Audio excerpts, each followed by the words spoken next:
رکھیں جس طرح انسانوں کا شجرہ نسب ہے، انسانوں کا شجرہ نسب کہ میرا باپ فلاں، اس کا باپ فلاں، اس کا باپ فلاں، یہ شجرہ نسب ہے۔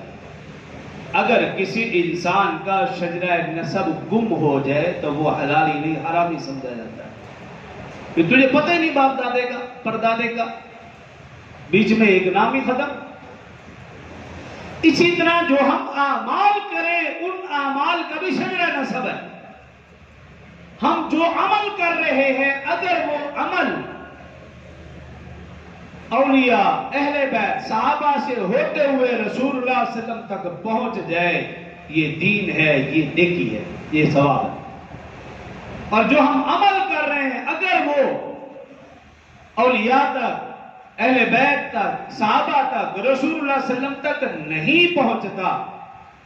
اس عمل کا شجرہ نسب ہے ہی نہیں، کوئی عطا پتہ ہی نہیں، تو پھر آپ سمجھ لو یہ دین نیکی نہیں، یہ ثواب نہیں، یہ بدعت ہے،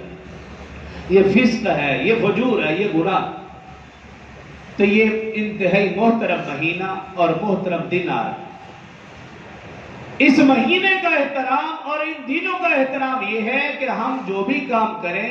یہ پوچھ کر کریں، یہ دیکھ کر کریں، یہ سمجھ کر کریں اس عمل سے اللہ رسول خوش ہو رہے ہیں یا ناراض ہو رہے ہیں۔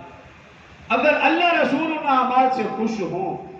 اور آپ تحقیق کر کے تو پھر تو آپ اس عمل کو کر گزریے، اور اگر نعوذ باللہ اللہ رسول اس عمل سے ناراض ہو اور وہ عمل دین نہ ہو، نیکی نہ ہو، ثواب نہ ہو، بلکہ بدعت و فسق و فجور ہو، تو خدا کے لیے ان عظیم ہستیوں کے نام پر ایسا عمل نہ کیا جائے جو کہا سنا اللہ مجھے اور آپ کو سمجھنے اور عمل کی توفیق دے۔ وآخر دعوانا الحمدللہ۔